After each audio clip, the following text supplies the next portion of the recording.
Alright, get ready with me while I tell you guys this story about how I almost got into a fight because I caught this girl trying to hook up with a guy in the back of my car.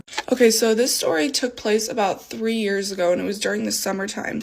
And me and my friends were over at another friend's house, and we were just like, okay, why don't we go over to this little beach and we can drink and like have fun or whatever. And so I'm like, yeah, that sounds cool. So let's call this girl Sarah, okay?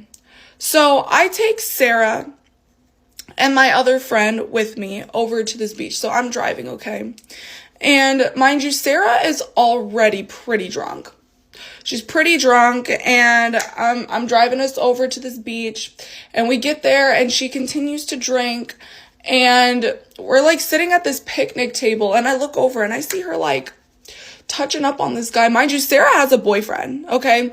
And so me and my friends are all looking over at her while she's like touching up on this guy who is our friend. We're just like, that's a little weird, but you know, that's not our place to really say anything, okay? And so we're sitting there chit-chatting, and Sarah comes up to me and she's like, Ava, I think I left my phone or my phone charger in your car. Can I go get it? And I was like, sure. And so I hand her my car keys, not thinking anything of it. I was just like, please don't drive my car away. Like, just get your things and like come back. And she's like, okay. And she takes that guy with her. And I was like, okay, that's a little weird, but whatever. Maybe she just like wanted someone to go with her because it is dark and she is a girl. So, you know, okay. Well, I don't know how long it took for me to realize that she was gone, because we were sitting there at this picnic table and we were like, let's go to this other party.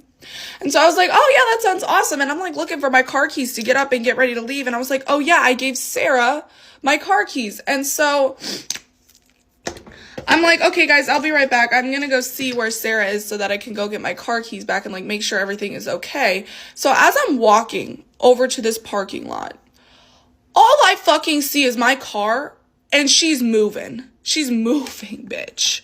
I was like, oh, hell no. I walk back over to the group of my friends, and they're all drunk. Like, no one is listening to what I'm saying to them. I'm like, guys, I think Sarah is hooking up with this guy in the back of my car. Like, what the fuck do I do? What do I do? And no one's fucking listening to me. I'm like genuine. I'm like crashing out. I'm so angry. So I just leave my group of friends and I go over to my car. And I'm walking over there and I'm like, what am I going to do? What am I going to do? I open up the back seat of my car and I'm looking at them. And they're like, it's like they're like, they were getting started. Like they were like about to make out and everything like that. Like she's getting off of him. She was like sitting on top of him. Okay. And so I was like, what the fuck? I literally was just like, can you guys please get out of my car? Like I was being very calm and collective and nice because I'm not an angry person. I've never been in a fight. That's not at all the kind of person I am. And so I'm sitting here being so polite, and I was just like, can you guys please get out of my car? Like, and I'm looking at this girl and I'm like, I told you to get your phone and to get out of my car and to leave and give me my keys back. She had my car running and everything. I'm like, bitch, you're not even paying for this fucking gas. Fuck you. Okay. And so I'm just so angry. I'm like, I'm going home. I'm not doing this anymore. And at this point, like everyone that was out at the beach is walking over to the parking lot, and they're all standing there. Okay. And I'm like, guys, I'm going to go home. And Sarah's sitting there like, can you please take me home? And I looked dead at her and I was like, no. And she starts screaming like a fucking toddler. Oh my God, no, like, why won't you take me home? Like, I didn't even do anything. And I'm just like, dude, I just caught you trying to hook up with another guy in the back of my car while you got a fucking man. And so she's sitting there and she's swearing up and down. She's like, no, I wasn't. I wouldn't do that. Like, I was not doing that. And I'm like, girl, I know what I saw. And so at this point, everyone is watching me, just like calling this bitch out on her shit. And I'm like, I'm going home. And I get into my car and I'm fuming. Like, I'm so angry. My face was probably red. I was shaking. Like, I could feel the adrenaline pumping, bitch. And so I go to close the door in my car. She grabs my door and she's like, please take me home. I'm sorry. Like, and I literally just looked at her and I was like, you better let go of my car door or I'm going to beat your ass. She let go of the car. I closed the door and I drove off. And I just like, no one was willing to take that girl home after that. And everyone that night stopped being in contact with her. And could I have handled that situation better? Yes, I probably shouldn't have said all of that while everyone was listening. You know, at the same time, you were trying to hook up with this guy in the back of my car. If it was her car, his car, I wouldn't give a shit. I wouldn't give a shit. That's not my place. But you're doing it in my car. That is fucked up. That is fucked up. And to this day, she won't admit that that was happening. And she believes that I told her boyfriend that she was cheating on her man. It wasn't me. There was another Ava that was there. It was her. So this girl like fucking hates me. And I'm just like, I honestly could care less about how you feel. But I haven't spoken to that girl since. I don't know. But yeah, that's the story of how I almost got into my first fight, guys. OMG. I slept with my stepbrother, and this is how it went down. So now that it has been officially 10 years since this all began, I figured it was finally time to give the people what they want, a good ass story. So buckle up, because this is a bumpy ride. So I was 15 years old, he was 17 years old. Our parents met, got married, obviously moved in together, so all of the kids integrated into one household. It was a very packed house. Him and I went to the same high school, and funny enough, I actually dated his younger brother in middle school, middle school relationships. So I already knew who this family was and who these boys were and everything in between. So it's one random night, on a school night, I believe, and the stepbrother in question adds me on Snapchat. And I'm like, okay, this is weird. So I add him back, and look, I'm 15, I'm naive. I'm like, oh, what if he just wants to be friends because we're in the same family now? No. So pretty quickly, the Snapchat started getting really flirty, pretty intense. And obviously one thing led to another. He Snapchatted me, and I will never forget the words he said. He said, you should come over to my room.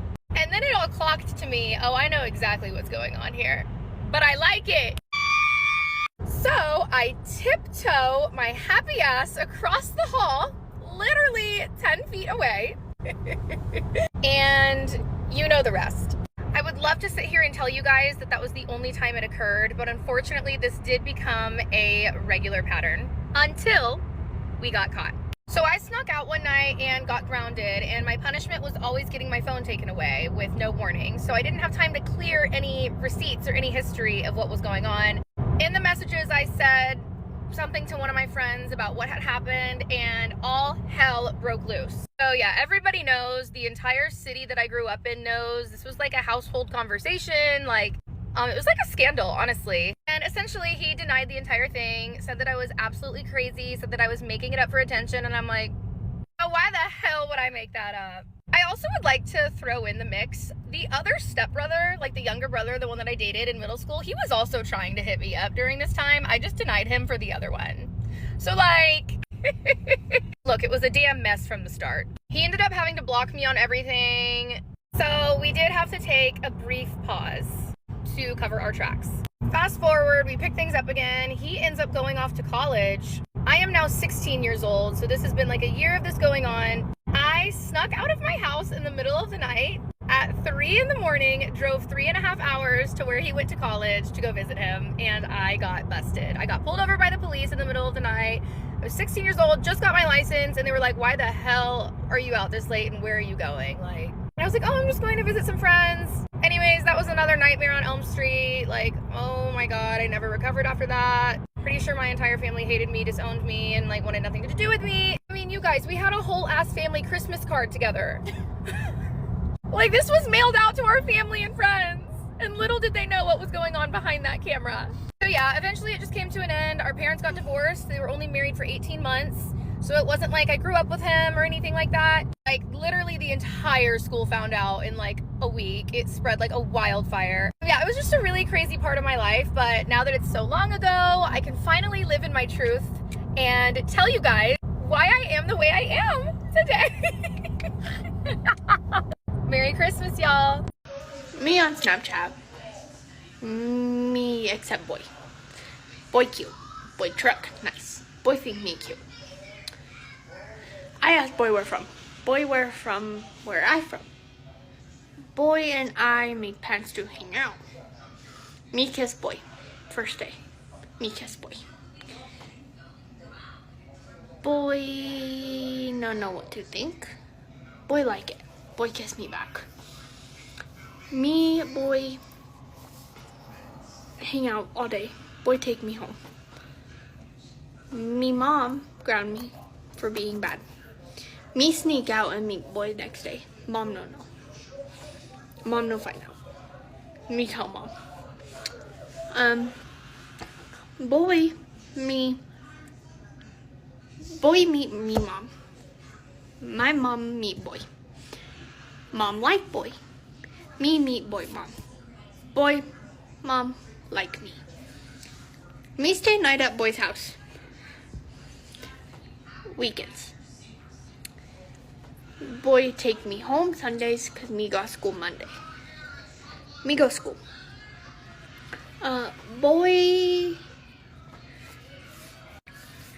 Me boy mom go jeep ride in the mountains and on rocks. Me tummy hurts. Me boy mom and me boy mom get back from jeep ride. Me go boy bed. Me cry in boy bed. Me cry a lot. Boy mom say go hospital. My mom out of state for a weekend. Me boy go hospital. Boy test me period late. The hospital say pregnant. Me say no. Me period irregular. Hospital say okay. Hospital test me pee. Hospital come in. Say boy step out please. Boy step out. Door shut. Nurse say pregnant. Me say no. Nurse say pee and blood say pregnant. Me say oh. Nurse go get boy. Me swear. Me crying. Boy say what? Me crying say me pregnant. Boy say you lying. Me say no. Me not lying. Me pregnant. We go back for ultrasound. Ultrasound say nothing on screen. But I am pregnant. 4 weeks. So me 3 weeks pregnant. Me 3 weeks pregnant. Me boy go back to boy's mom's house. 3 a.m. Boy mom wake up. She say huh? Me say you tell her. Him says no you. Me say no you. Him say pregnant. She say what? Me say 3 weeks. She says let's talk about this another day. Her not mad. Her not sad. Her supportive but disappointed. I text my mom on the way home because I had to go home for school next day. Me text my mom. My mom say, it's okay, I still love you. Me mom had me brother at 16. My mom not mad.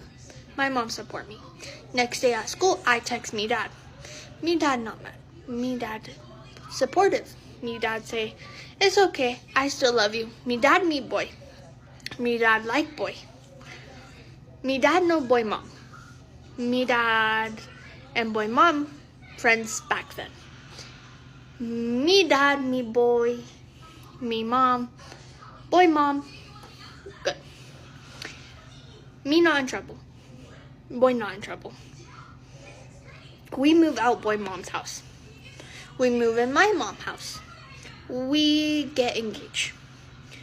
Boy and me get our own house. Boy and me like own house. Me boy together for a long time now. For 9 months. Me boy together for 1 month when me get preggo. Me almost have baby. Me ready to have baby. Me far ready to have baby. Me boy still together. Me boy still love each other. Me mom still love me. Me dad still love me. Boy mom still love us. Well, me parents still love boy too. Me boy happy. Me baby, me boy happy. Me 16. Me don't get period. Me think maybe it's late. Couple days later, me still don't get period. Me get nervous. Me walks to CVS. Me get pregnancy test. Me come back. Me stepmom find it before I take it. Me stepmom mad. Me no like stepmom. Me take shower.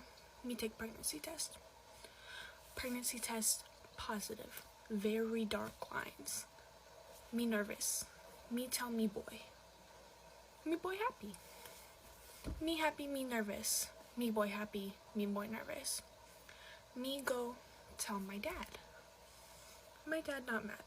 My dad supportive. Me no tell my mom. Me tell my best friend. Me best friend like girl. Me stay with me boy. Me and me boy start wondering, girl, boy, names, clothes, fun stuff. Me need to move to Missouri. Me boy come with me. Me boy stay in Missouri whole pregnancy. He stay with me. We happy. Me 18 weeks pregnant. Me about to find out the gender. Me tell my mom that day. Me mom not happy, not mad. Me mom don't know what to do. Me boy have gender reveal. It's a girl. Me boy start thinking of names. We not sure. He don't like the names I pick. Me finally close to due date. Couple days after due date. Me still no gave birth yet. So, me get induced. Me get induced 31 weeks, April 30th. Me pills weren't working at first. Finally kick in.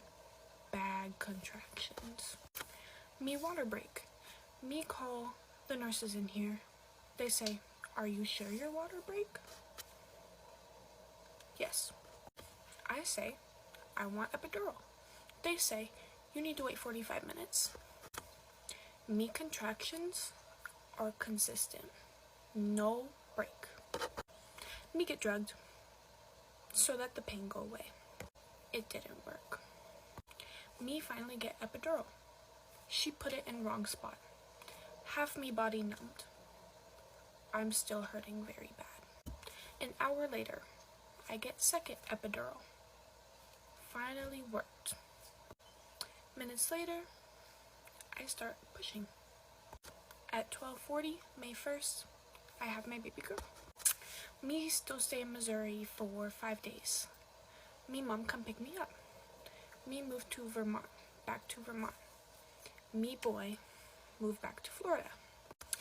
Me boy didn't see each other for a while. Me boy come when she 4 months old. Was fun. Wasn't long. Baby, 5.5 months old. Me and baby fly to Florida in December to see. Me boy happy. Me boy have 5.5-month-old baby girl named Aviana. I am 25 years old. I just turned 25 back in September. So I'm very young for what I'm about to say. Back in like February, I went to my primary care doctor and I said, hey, I've been experiencing some breast health things. I'm not going to go into detail, but that's the basis of what I said. She was like, okay, let's send you to a breast doctor. All right, cool. So I go and they ordered a mammogram. That mammogram came back abnormal. They ordered an ultrasound. That ultrasound came back abnormal. They were like, okay, we've got to do biopsies. And they did an MRI biopsy. So I have 3 masses on my breast. I have 2 on my right, 1 on my left. And I have a family history of breast cancer. He said, okay, follow up in 6 months. So I did. This was a couple weeks ago that I followed up. He was like, before you come in for your 6-month follow-up, I want you to get genetic testing done. All right, cool. I did. So we went over the results. Before he opened the results, he said, if it's over 20%, I would like you to go ahead and proceed with a double mastectomy. Okay, so my result came back and it's at 26%. So I have a surgery consultation with a breast surgeon on December 3rd. I am still processing this, but here's the dilemma that I'm facing. I fall off of my mom's insurance in September. So if I want to go ahead and proceed with a double mastectomy to try to stay on top of this, then I need to do it sooner rather than later because I fall off my mom's good insurance in September. So that's where I'm at today. And I don't want to act too soon. I don't want to act just on a whim on just one doctor's opinion. Actually, two doctors' opinions. My primary care doctor told me to go ahead and proceed. I think I'm just scared with my blood clotting history and my body's history, and just rather be on top of everything than not. So, anyway. Yeah. All right, so everybody's asking what happened. And so this is what happened on June 8th, 2025 of this year. It was date night. Me and my partner, we were going on typical date after he was done working. He worked a long day, so it was time to go get some Mexican food at our favorite place. Went to go get Mexican food, had a drink or two, and then a shot, and we left. We went to the drive-ins, and before we went to the drive-ins, we stopped at Market Basket, and he got some beer and we got some nips at the store, the liquor store right next door. I was good with the nips, but he wanted to buy the big flask of Tennessee whiskey. We got back to the drive-ins and we were watching the movie Ballerina, the prequel of John Wick. Pretty good movie. And the next movie, we were supposed to watch Lilo and Stitch animation. I don't know if it was animation. I think it was live animation. Anyways, we didn't end up watching it. We started to go home, but I told him we should stay because we had our leftovers to eat and we could just stay and sleep and go home in the morning. He insisted we go home because of other reasons. At this point, we started going home, and that's when I fell asleep in the car on the way home because we were on the road. He assured me he was good and he was good to drive, so I figured that everything was going to be all right. Somehow I woke up literally 5 seconds before we got in a car accident. I wake up and I look right in front of me and I see this big tree coming head on at us, and I look over to my left and I see my partner hunched over at the wheel, passed out, going full speed head on. And that's when I yelled at him, "Baby," to wake up, and that's when I saw a big bright white light. No, I didn't feel anything. I remember hearing a very big, like, piercing sound and seeing like giant weird particles everywhere. But I heard like a deafening sound going through both of my ears, and that's all I remember. And I think I remember like blood coming out of my face. I feel like that's all I really remember from that. And just out instantly. That's all I remember from that. The next thing I remember was waking up in an ambulance and somebody asking me who the president was. And I think I remember answering Obama, which obviously is not correct. They brought me to a hospital, Elliot, which I don't really remember being there at all. And I guess they did a lot of scans, which I don't remember any of that either. It could be a trauma block. I don't remember, but I don't really recall. So I got to Elliott Hospital, and then they said my injuries were way too significant. We have to send her to Boston. So they transferred me to Boston. The injuries that I sustained were from the airbag impact, And also from the car accident, I had gotten a sternum fracture, a displacement cornea, open globe injury of the left eye, which they were going to repair in emergency surgery in Boston. Collapsed globe, whatever. I had a fracture of my nose right here. And they also did a repair of the lacerations on my eye. The collapsed globe was the biggest one out of everything here. And I just had a lot of mini fractures right here in this area. They did save my eye, as you can see, but they did not save the vision, unfortunately. The wildest thing about this whole entire situation was I remember being at the hospital, and when I came to, I was so thirsty. Like, I remember sitting in there asking everyone, so, like, praying to the gods. I'm like, please, please let me have water. And everyone's like, no, no, no, no, no, you can't have water. Because, you know, being dehydrated after drinking and you're in this shock mode, you're just like, I need water. I need water. And nobody's giving you water. I thought I was tortured. Like, I thought this was some kind of game. I thought I was in some kind of hell, torture. Like, it was scary. But the nurse was sneaking me ice chips. So whoever that nurse was, shout out to you, because she was awesome. There was one nurse, man, she did not like her job, and she does not deserve to be in healthcare. Anyways, but after that, everything started to come to, and I started to feel like I was going into shock because of the pain. At some point, I was in so much pain I couldn't feel anything, and my eye was closed shut. It was so swollen. It was so large. This half of my face didn't even feel like it was recognizable. My ex was still in jail, and then he came to Boston with his mom. When I saw him, I didn't know. There were so many emotions. I was kind of numb, you know? So I felt like weird. Should I be mad? Should I be angry? I kind of just didn't care at that point.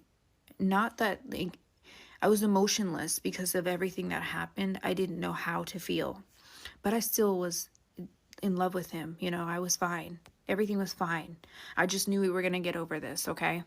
At no point inside of me did I have any feelings toward him, ill feelings toward the situation. We were still together. We were still fine. I loved him, and we were still all right. We were going to get through this as a couple and as fiance and, you know, as a team. I was not supposed to be talking to authorities. That was one thing they didn't want me to do. Him and his mom did not want me to speak to authorities, and they made that very, very clear. By the way, this is what's happening from my side, my perspective of things. So this is my truth coming out as I'm speaking to you. The nurses gave me some disgusting pain medication called Dilaudid, and it instantly made me vomit, and my vomit looked like black because I had so much blood in my system, and probably alcohol and food. My partner and I were together for about 6 months at that time, and we were just engaged, and it was very fast-paced, and, you know, that puts a lot of pressure on everything, and then we just had this accident at that time, so the more you know. I was in Boston for 3 days. This is just me coming forward about everybody wanting a story time, but this is really my story. This is everything that happened to me and the trials, and, you know, there is so much worse that can happen to somebody, but this is just me speaking up because you don't want to go through this. You don't. You really don't. This was such a hard thing to deal with. Between the pain, seeing my family see me like that was awful. Seeing my loved one see me like that, you know, even though we went through what we went through, it's still not fun to see somebody that you love see you like that.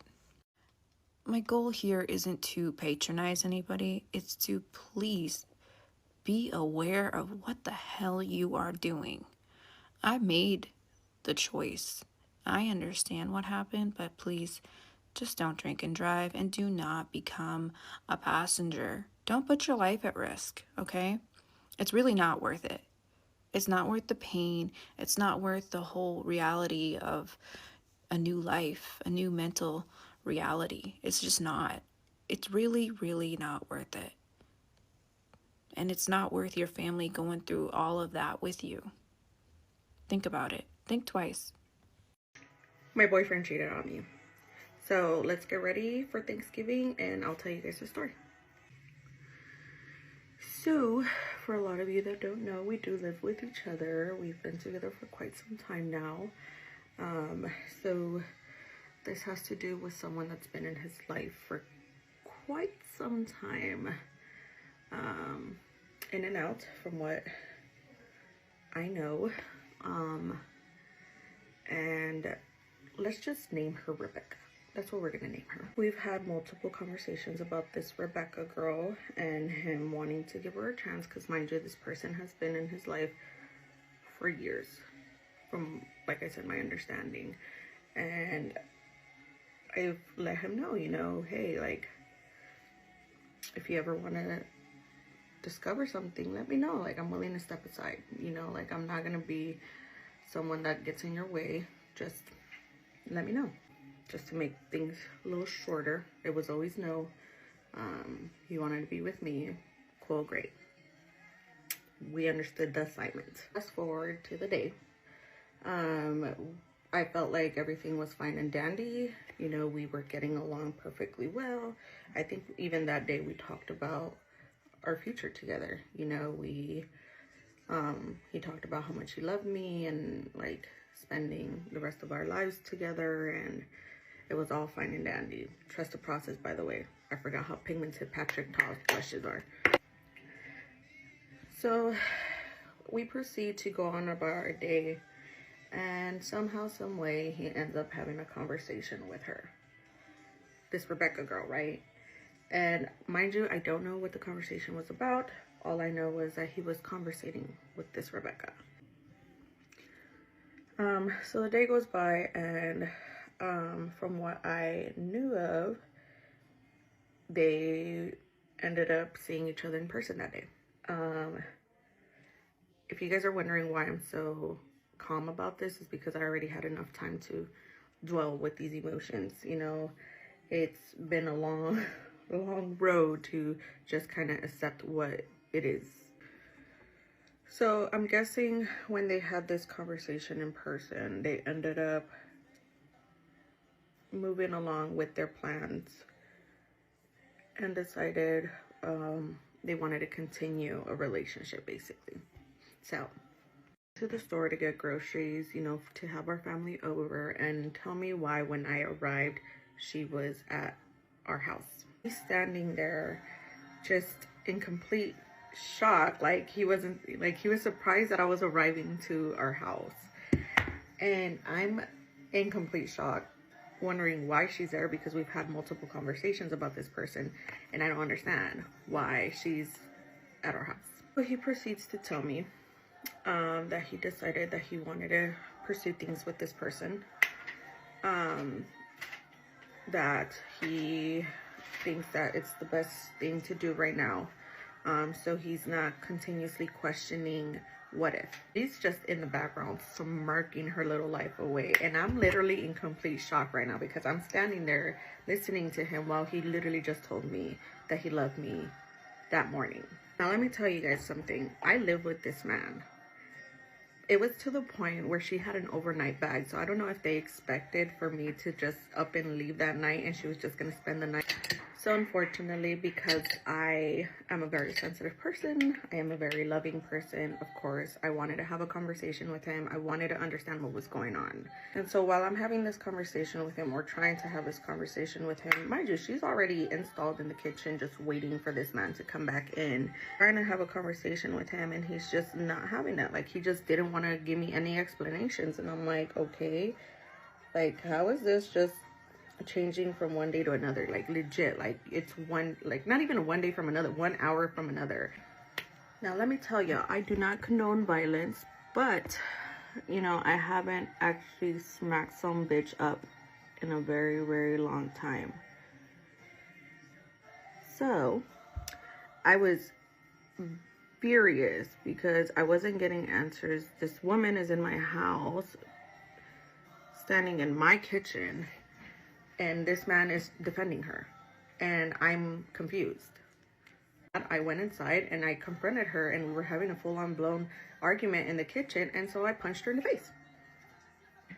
So in that moment, I just had that eye-opening that, you know, he's been with her all this time, you know, he's been conversating with her, he's been planning this, because you don't just switch up. Like I said, he was defending her. He was like, you see, this is exactly what I'm talking about. You never change. You're always going to be the same person. Like I said, I haven't thrown hands in years. So for him to say that, I was actually pretty fucking offended. So what do? I go and grab my things. This girl is just literally living her best life. Happy and sitting and waiting for me to skedaddle out of that house. Literally. Let me tell you, I think in the moment that I was packing my things, I started realizing little things, you know, that it was leading up to that point, because he was starting to do things that I didn't like, and probably things that she was enjoying, and confusing both me and her. So yeah, he legit still had the audacity while I was walking out the door to say that, you know, that this is just him testing things out with her, so he doesn't, you know, the same thing basically, that he doesn't feel like he left something behind, and that, you know, if things don't work out, we can always give us another shot. And you know, because he still loves me, and he still thinks that, like, I'm a very important person in his life because I've done so much for him. And this whole time, homegirl's literally just sitting on the couch enjoying the whole view, while I'm like, she's literally smirking while another woman is being broken because she decided that all of a sudden she actually wants to fight for this man when she could have done that a long time ago.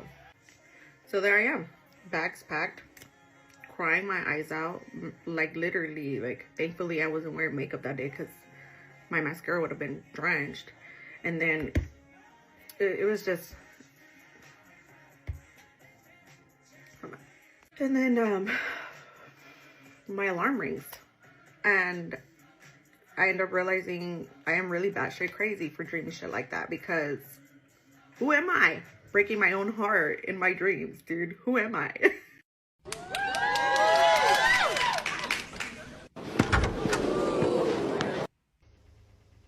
Hi guys, I'm back with just a final rest of my story.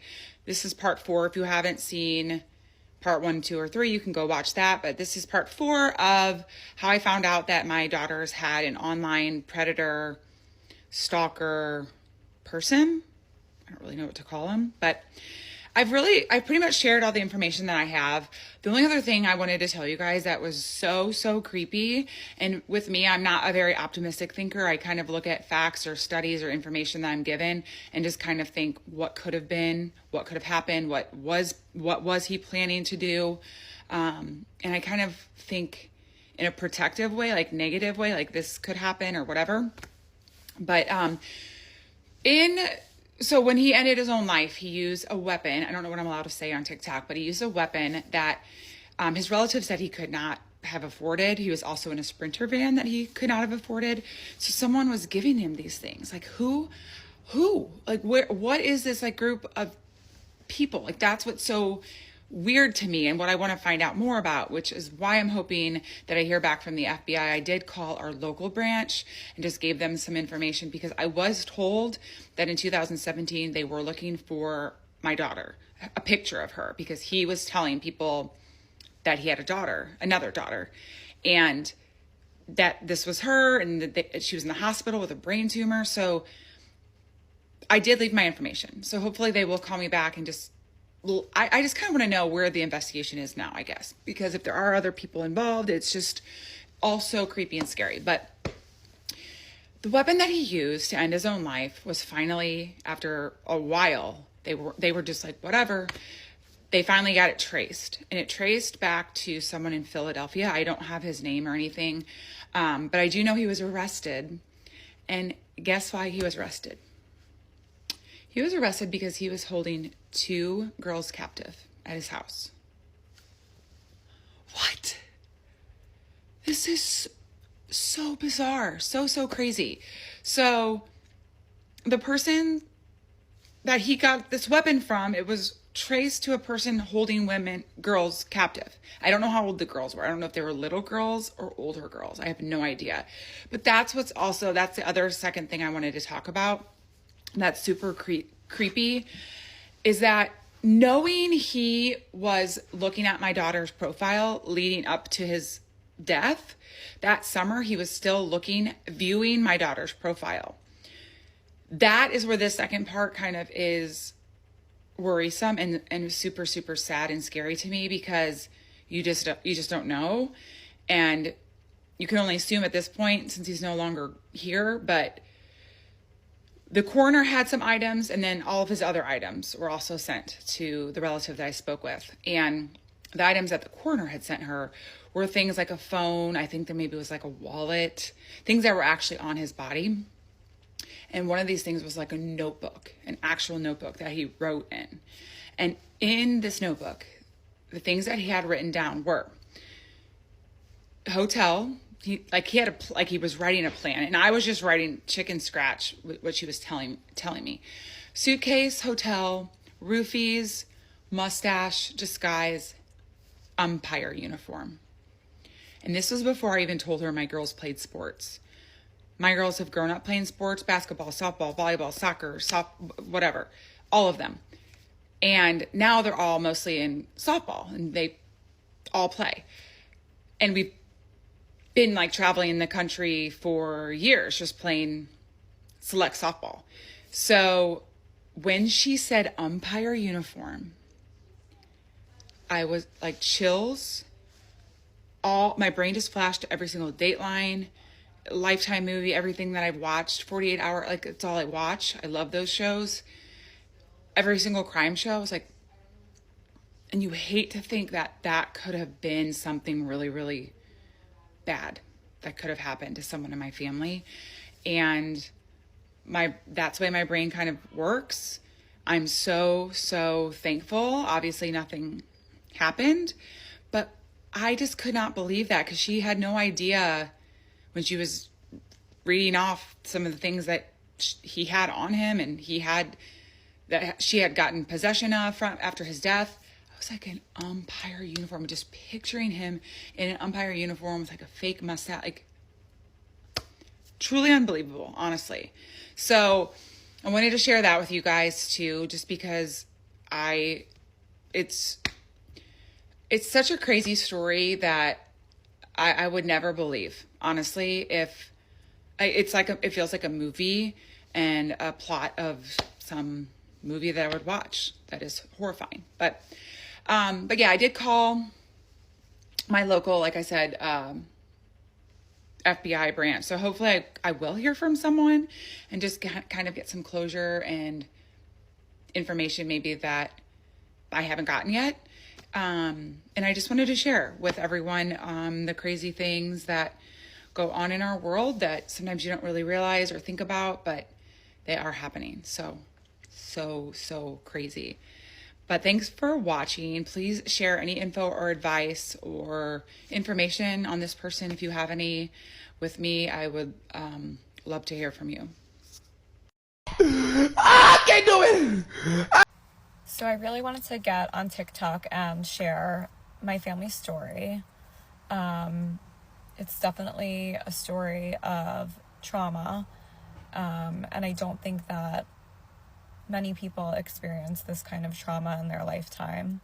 However, I do feel like this story can help a lot of people. I feel like it can also save people's lives. There's many components to the story, and I think it's worth sharing. And so I'm going to share it. On April 13th, 2023, I took my children, I have 2 boys, I took my children to a bouncy house place, and my 4-year-old son collapsed. The kind of bouncy house place that we were at, it was kind of set up like one side was the bouncy house and the other side is kind of like a McDonald's play place. So we had finished the bouncy house area and we made our way over to the play place. I would say 95% of the time, my children were not in my vision because it's just how the play place is set up. Unless you're going in the play place with them, you don't have your eyes on them at all times. It just so happened that my son was running right past me when he collapsed. He said, "Mommy," and he just kind of fell to the ground. I just thought maybe something was wrong or something had happened with another child and maybe he was just being dramatic, which he can be like that, like when he gets hurt, like wants my attention fully. I quickly realized that something else was wrong and he was not getting up. I literally had to climb through tunnels and netting to get to him. When I got to him, he was not breathing.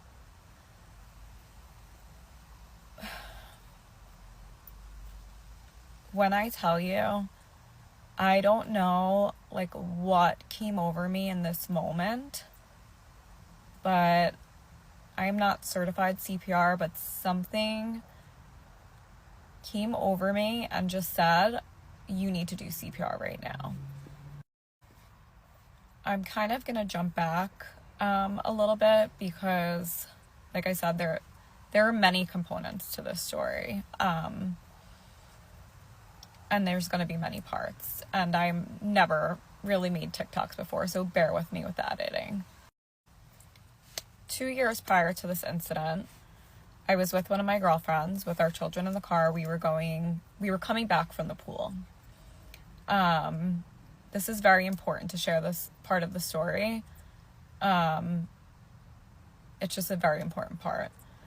So we were coming back from the pool. It was during like COVID still, kind of like everyone was wearing masks and whatnot. We were driving down my block, heading back towards my house, and a group of teenagers waved our car down. They said that they needed help, and so, of course, we went right over. There was a man in the passenger seat of a car, and his wife standing outside of the car, panicking for help. My girlfriend that I was with at the time was in school to become an EMT. So she felt the man and woman were probably in their 70s, late 70s, around there. There was no pulse and he was not breathing. Many of us, actually the group of kids also assisted in pulling him out of the car because my friend knew that he needed CPR right away. So we pulled him out of the car and my friend began to administer CPR. I did not administer CPR. However, I was right next to her. Kind of the way that we pulled his body out of the car, he was a very heavy man. And the way that we pulled him out, his head was kind of like falling off the curb.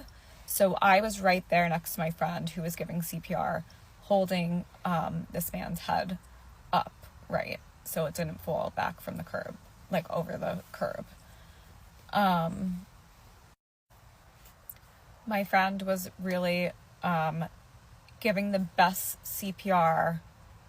I mean, she was sweating, giving it her all, just trying to save this man's life. When you're giving CPR to somebody, well, both times that I've witnessed it, they like react sometimes. So like he was reacting, like taking a few gasps of air. And so it really felt like she was going to save him. The ambulance got there. They took him. The wife obviously went with him in the ambulance. My friend and I did leave our phone number on her, like under her windshield wiper. So that, like, we wanted to know if he was going to be okay.